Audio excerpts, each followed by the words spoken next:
We're Batman at 89.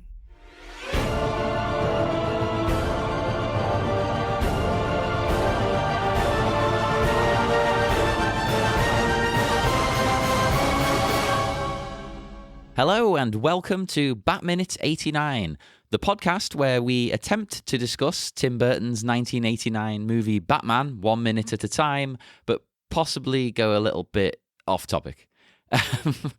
So you better be okay with that. I am one of your hosts, John Parker. I am the other host, Niall McGowan, and I think are you doing like a weird voice? Or No? It sounds like you're higher in a higher tone than usual. No, not that I know of, unless I've took a swift kick to the wrong area. Okay, so today we are looking at minute 11. We're all the way to minute 11 already. Yeah, it's flying by, isn't it? We'll be done before you know it, so you'll be glad to be rid of us. But this podcast goes up to 11. Oh. The minute starts with Knox saying that the bat is a vicious bloodsucker, and it ends with Jack Porkins getting paid to hunt down his former friend Biggs. Obviously, that must be why he's getting paid, right? Well, spoilers for the rest of the film. Because that is where the plot goes.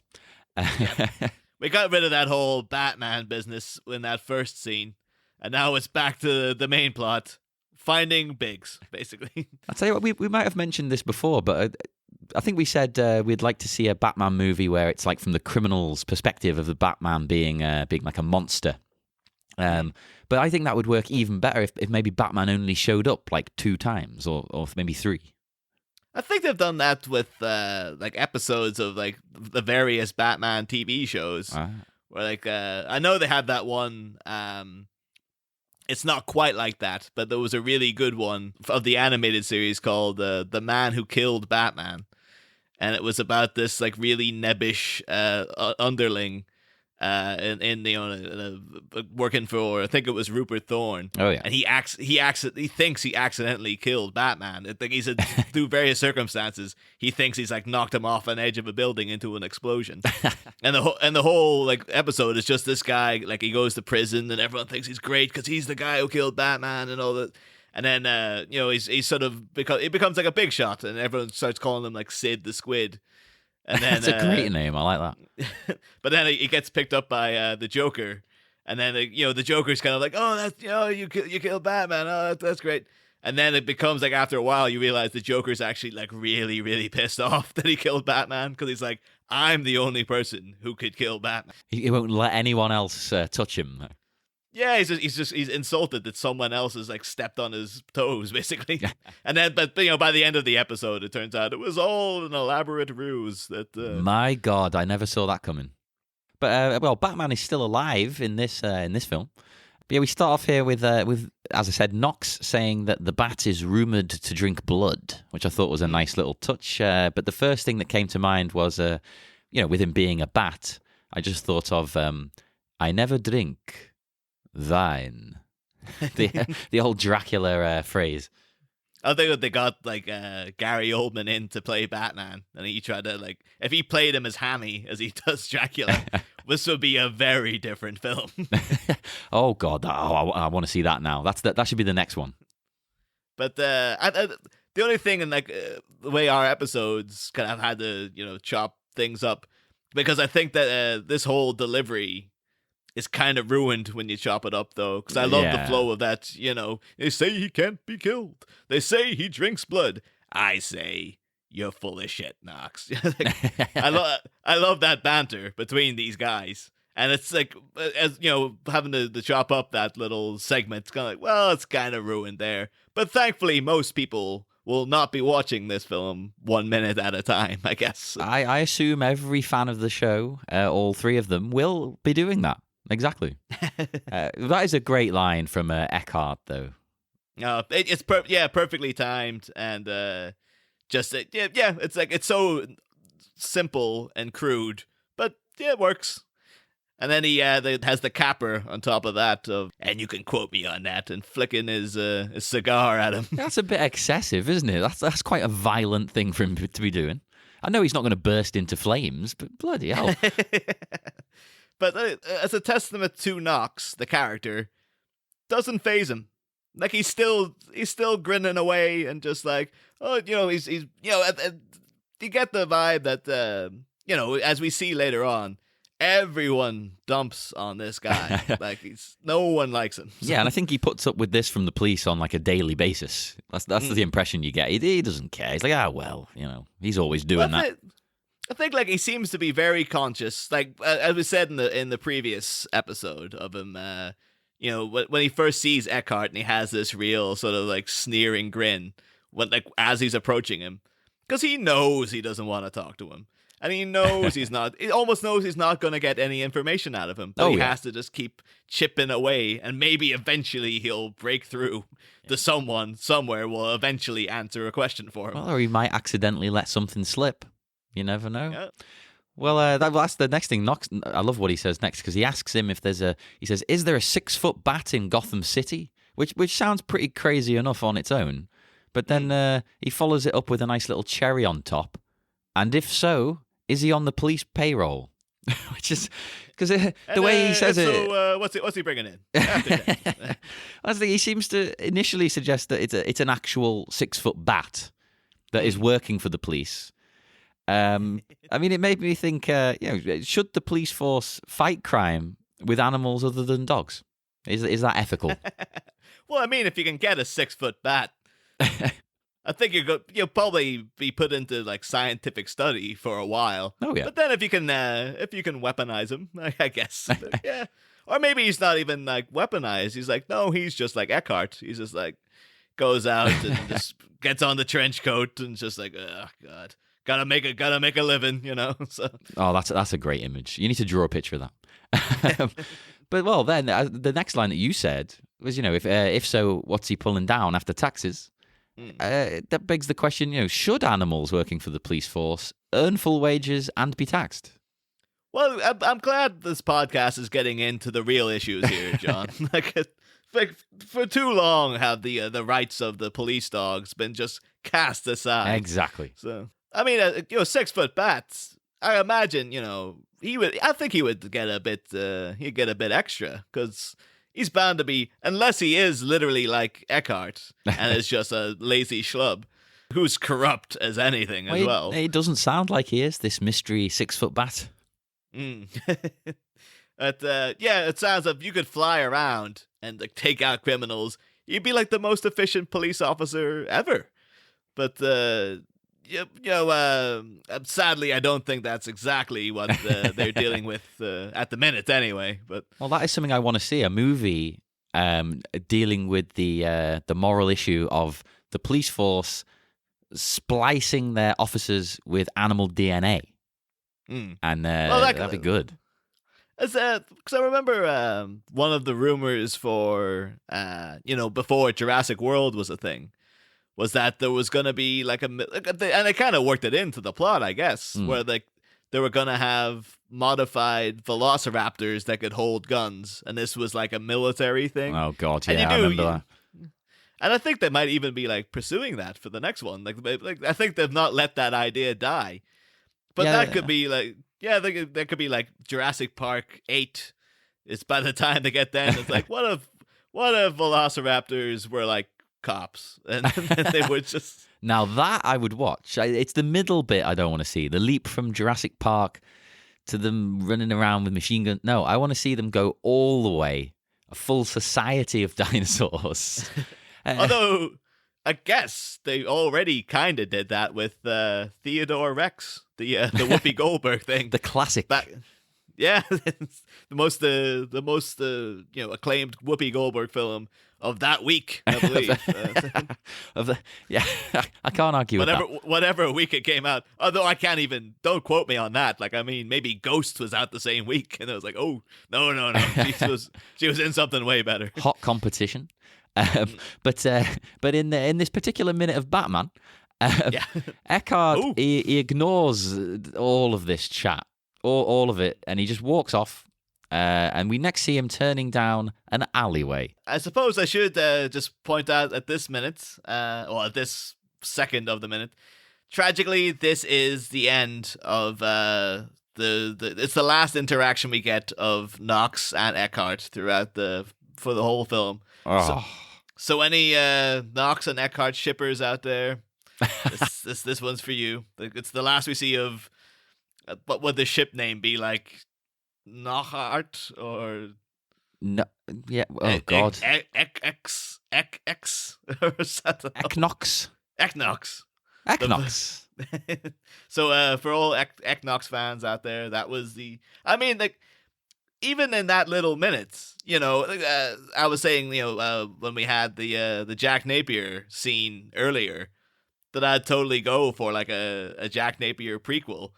Oh, I would totally like to see what happened, but why does Eckhart hate Knox so much? I mean, if the TV show Gotham was actually about those guys, oh yes, and they completely dropped whatever they're doing, I would totally watch that. Like, you could even keep the guy doing Harvey Bullock, just have him as Eckhart.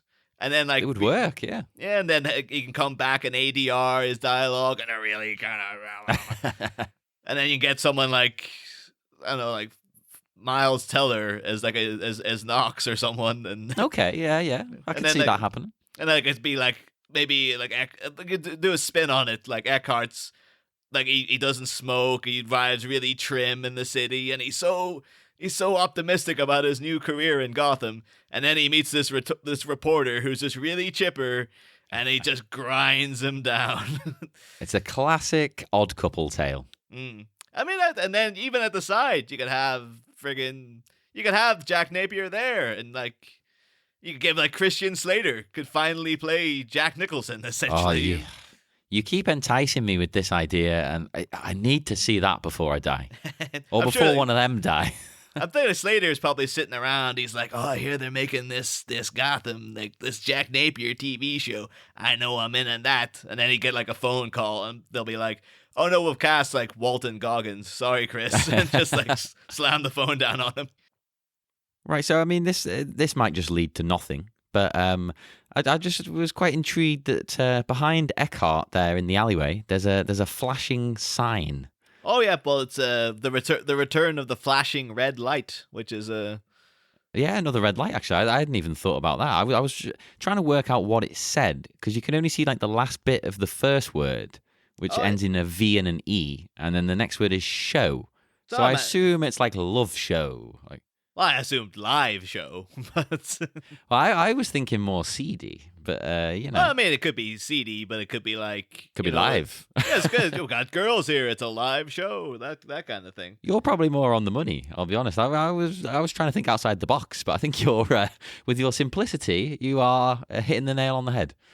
I just thought it added to the atmosphere though. With well, either way, of Gotham being a bit seedy, a bit grim, a bit dark. I do wonder, in a second we're going to get into, Eckhart meeting with Jack Napier. But I do wonder, like, was he going down that alley to the live show? And like that's why Napier's there. He's like, I know where to meet him. He goes to this place like every night. So yeah, he's always there. He doesn't want to go home to the wife. Yeah. I can't imagine Eckhart is married. Like, it doesn't he doesn't strike me as a guy who was stealing any hearts, basically. Well, I mean, we then see him, of course, heading a bit further down the alley, and we get a shot of some shady figures at the end, who, of course, are headed by Jack Napier, which we don't know that yet, but it's not really a spoiler. Yeah. Well, I mean, it's revealed like the next second. Exactly. But I mean, this could very well be the untimely end of Jack Porkins. Well, maybe, but let's hope not. Let's hope not. But I mean, I will note that we get Napier sort of casually leaning against his car here. One thing I noted is that in the Sam Hamm's first draft of the script, he notes that Napier is sitting on the hood, and he like enthusiastically waves at Eckhart, which strikes me as a bit more of a kind of jokery thing to be like. He's just sort of lighthearted and like, hey, it's me, Yeah, but he's not the Joker. Yeah, but I mean, I think it's to be, laying the groundwork for the type of person he is that can be then twisted and exaggerated up into the Joker.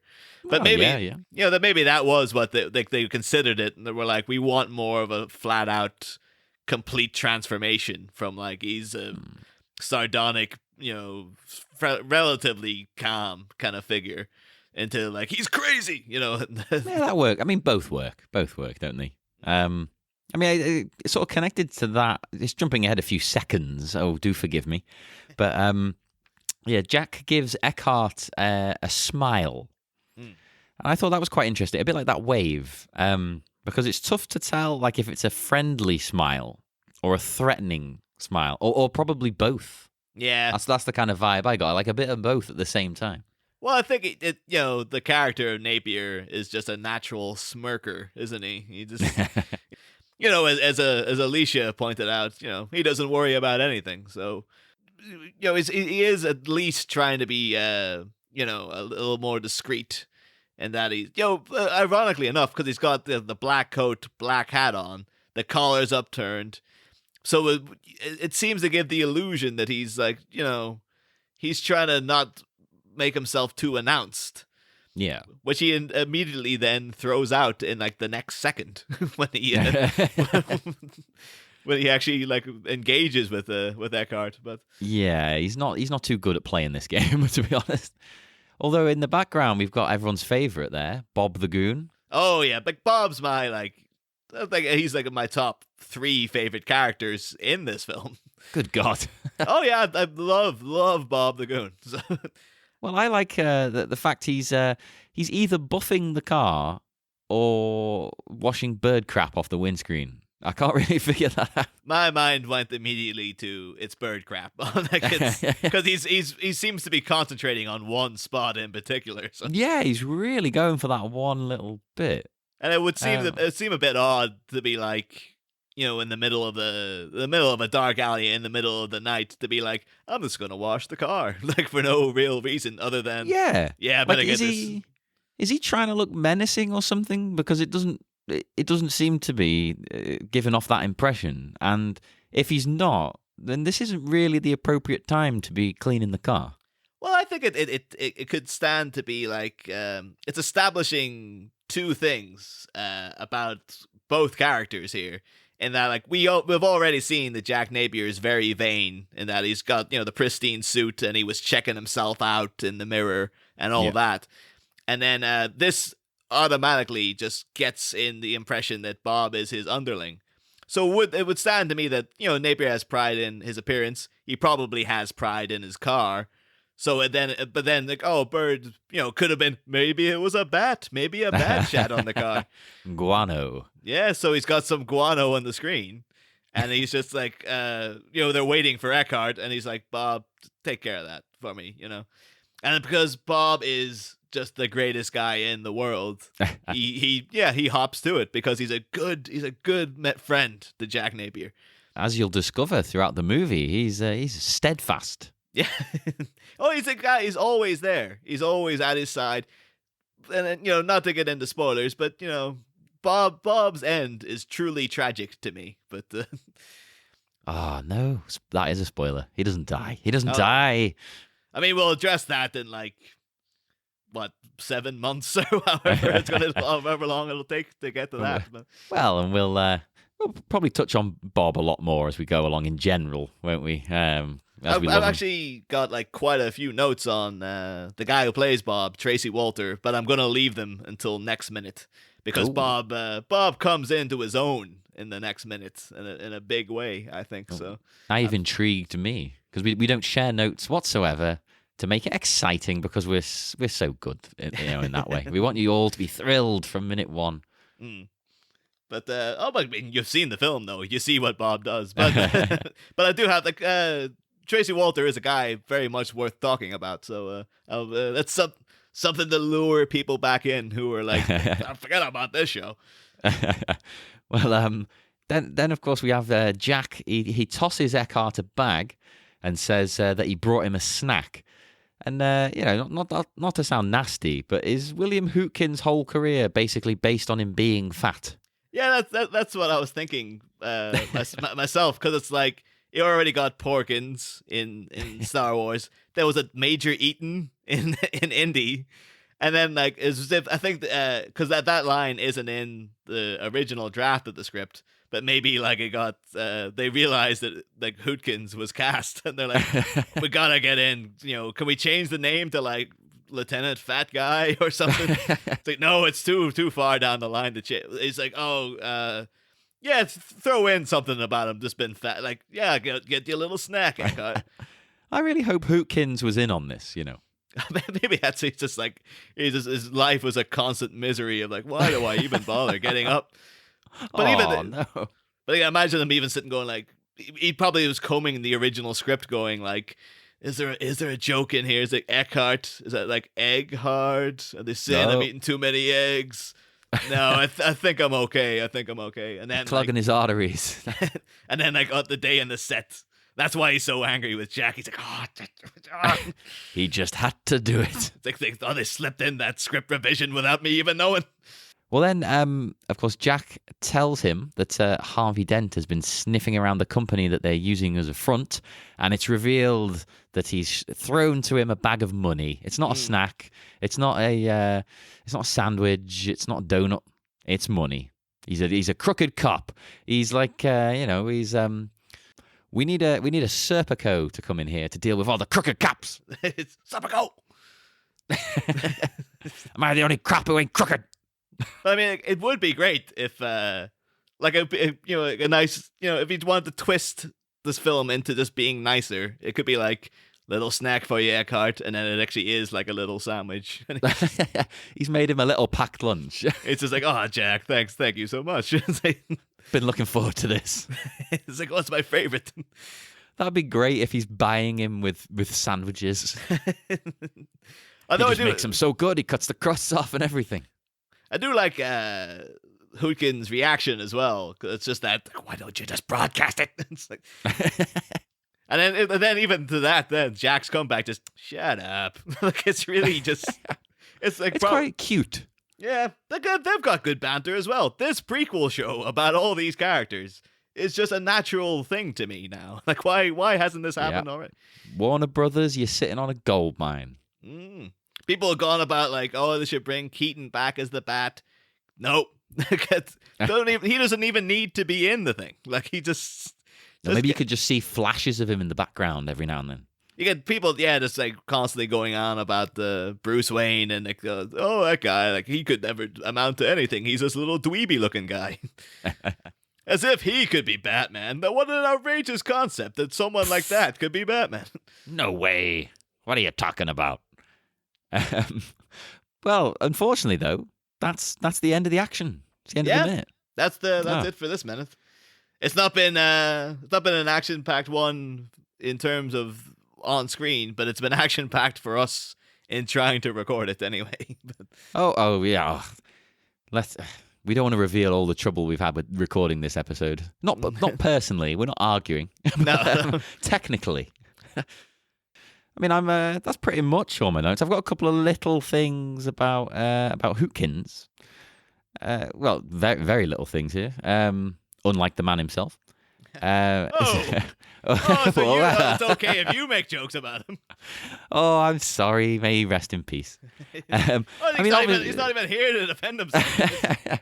Spiritually, he's here. He's looking down on us. He's smiling. He's loving it. I mean, obviously, of course, as we've said about 5,000 times, he played Jack Porkins. And I'm sure all our listeners will know he also played Major Eaton, as we said, in Indiana Jones. He played, in Raiders of the Lost Ark. I should get the title correct. It's not called Indiana Jones, the first one. It's not in the title.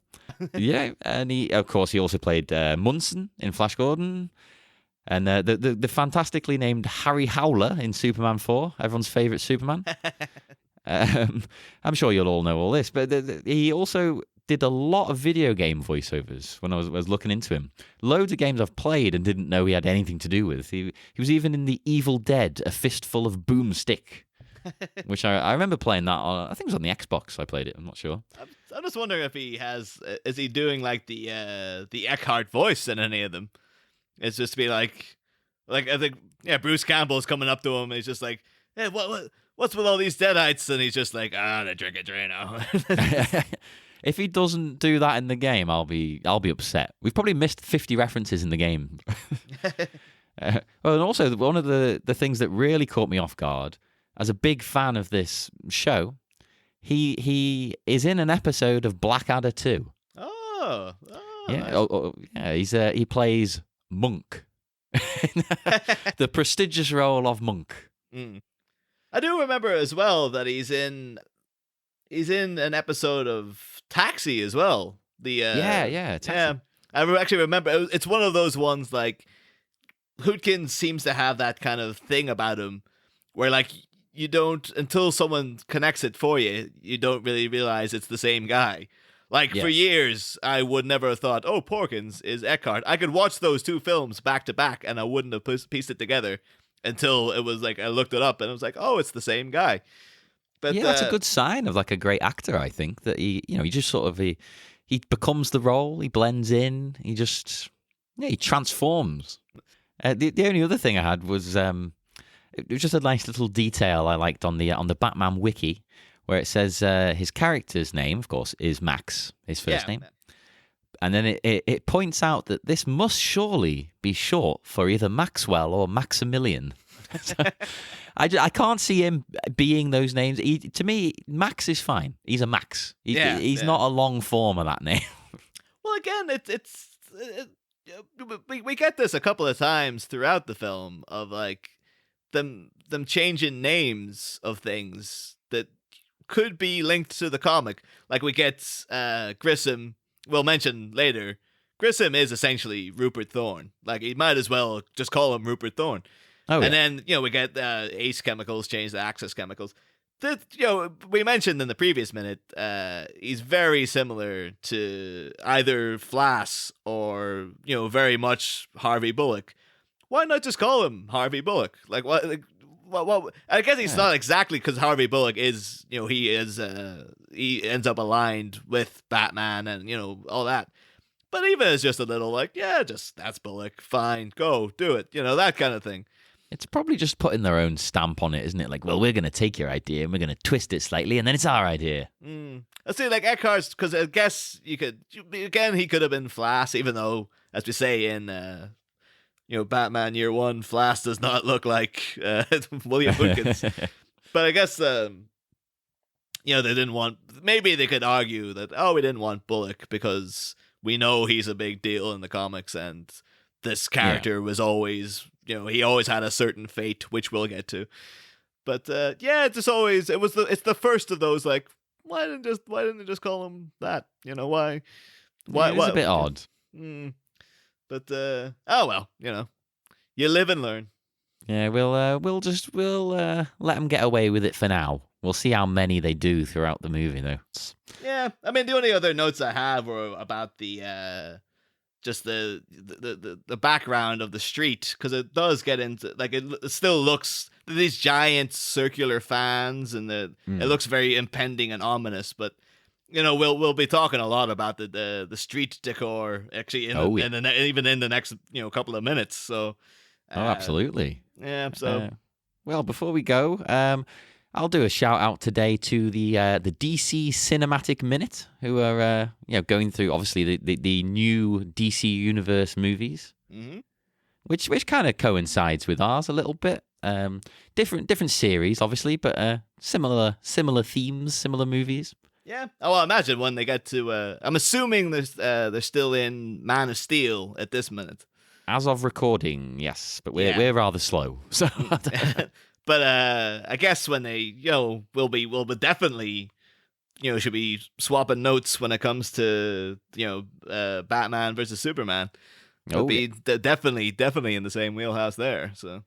Yeah, so check them out. Check out their show and find them online, and find us online. We're on everything you can imagine, and if we're not, let us know and we'll add ourselves to it. We're on Facebook, Twitter, Instagram, Tumblr. Look us up there, just BatMinute89. And then on Facebook as well, we have a group, the Batminute 89 Listeners Society, where you can join and become a prestigious member, and we'll send you a membership card. We won't really. You can make your own if you really want to. That's fine. But do join us there and join in the conversation. You can chat to Batman fans. I'm sure we'll have at least one person that we pay to respond to you. You can pay him. I'll slip them a few pounds here or there, a few dollars for our foreign listeners. Also, I'm sitting ready to launch a MySpace page because I'm thinking it's gonna come back. I'm thinking it's been like 10 years. It's due. It's gonna become hip again. It's retro. Yes, exactly. It'll be retro. So a couple of years, we'll be on the crest of that MySpace wave again. So. Yeah, well, join us again where we'll have minute 12, the exciting minute 12 of Tim Burton's Batman. Holy Mexican standoff!